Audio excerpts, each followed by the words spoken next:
Te cuento una historia de terror.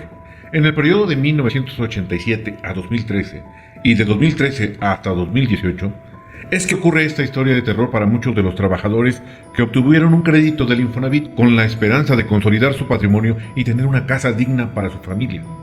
Sin embargo, esto no ocurrió así, ya que estos créditos impagables y abusivos tenían un esquema de deuda creciente, porque estaban otorgados en vez de salarios mínimos. Es decir, que si subía el salario mínimo, también subía tu deuda.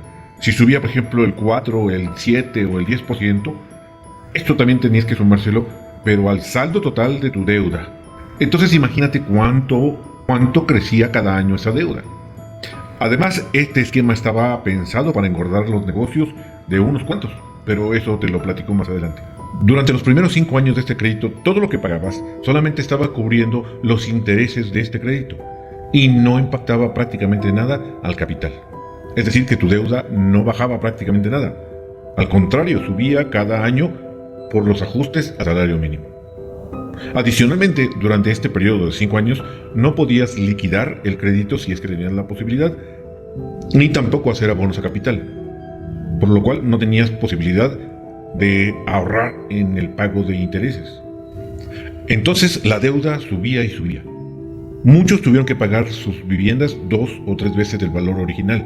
Algunos aún la siguen pagando.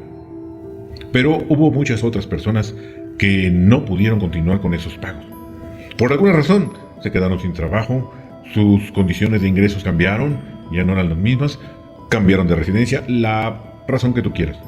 Para resolver este problema de cartera vencida, se les ocurrió la brillante idea de contratar a unos despachos externos para que hicieran la labor de recuperación.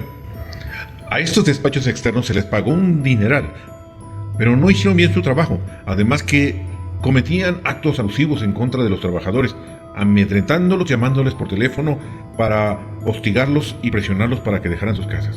Los demandaban y los notificaban en otro estado de la República, aunque vivieras hasta el otro lado del país, para que en determinado momento no acudieras a recibir la notificación y no pudieras defenderte, por lo cual caías en rebeldía y así facilitabas todo el proceso para que ellos se quedaran con la vivienda. Y lo que ya habías pagado, adiós, que te vaya bien.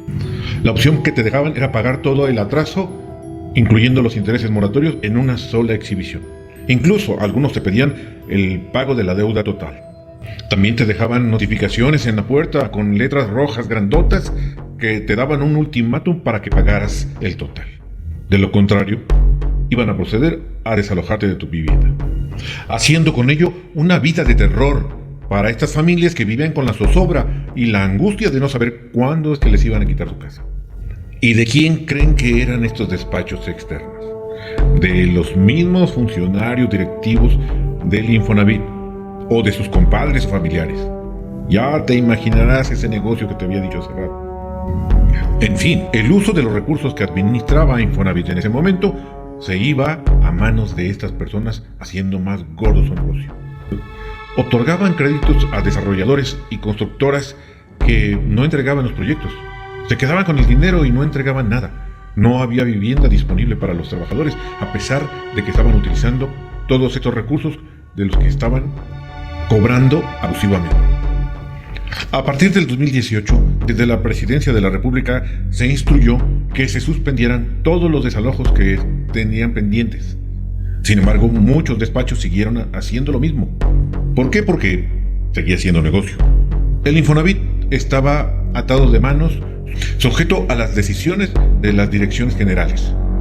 Está dividido en 3: la dirección empresarial, la dirección de los trabajadores y la dirección del gobierno. Sin embargo, esto estaba disparejo, ya que la dirección general de gobierno estaba disminuida y no tenía la misma representación que las otras dos. Cuando las otras dos, la empresarial y la de los trabajadores, se ponían de acuerdo, solamente ellos hacían sus chanchullos. Y a pesar de que había un director general que propuso que se intervinieran las finanzas, se auditaran y se transparentaran todas las cuentas, estos dos sectores, empresarial y de los trabajadores, se opusieron y dijeron: no, aquí no pasa nada de eso. Por lo cual, todo lo que estaban haciendo continuó. Hasta ahora que han hecho esta reforma, pusieron por parejo a las 3 direcciones generales: gobierno, empresarios y trabajadores, haciendo un solo organismo que vigile la transparencia de los movimientos, el uso de los recursos y que también permita las auditorías de la Auditoría Superior de la Federación y de la Comisión Nacional Bancaria de Valores. Todo esto con el fin de optimizar los recursos, de transparentarlo y hacerlo más viable. Que se garantice también que el uso de los recursos de Infonavit esté destinado para lo que fue creado. Las historias de terror continúan. Todavía en algunos estados de la República siguen apareciendo estos despachos de cobranza externa que quieren hacer negocio con esas propiedades. Lo han hecho mal desde el principio. Los juicios están incompletos, imprecisos, no tienen representatividad ni tampoco la manera de cómo Infonavit recupere las viviendas que quedaron demandadas, creando todo un caos para el instituto en volver a hacerse de ellas. Afortunadamente están tomando todas las medidas necesarias para resarcir todos los daños que han provocado. Muchas personas ahora están recibiendo beneficios inmediatos y directos. Gradualmente estarán resarciendo cada uno de estos daños, según lo explicó el director de Infonavit. Otro de los temas que había más son los diferentes programas que Infonavit tenía, como el Mejoravit. Muchos coyotes utilizaban este método para saquear el crédito de las personas. Aprovechándose de la necesidad de las personas, les ofrecían cambiar sus tarjetas y sus vales que estaban destinados para la compra de insumos por efectivo, cobrándoles entre el 40 y el 60% del recurso que tenían disponibles. Esto es un robo en descomunal. Ahora eso ha cambiado.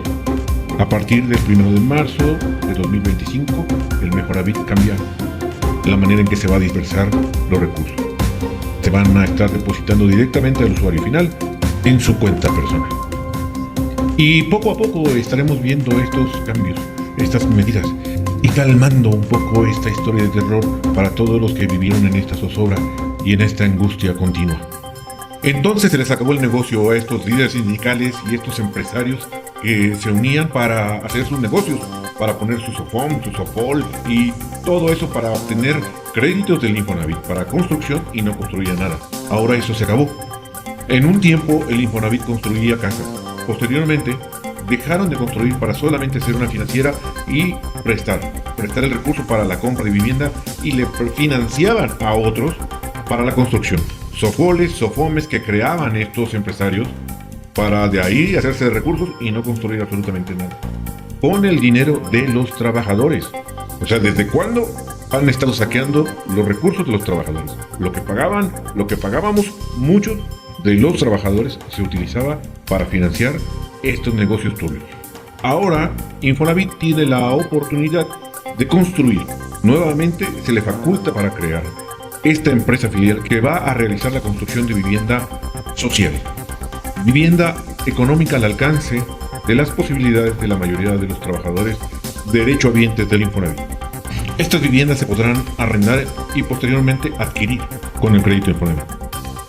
Con lo que respecta a los despachos y todo el saqueo que hicieron, están tomando medidas también para resarcir todo lo que hicieron. Y hay ya ahí un avance de cómo van a proceder contra estos despachos.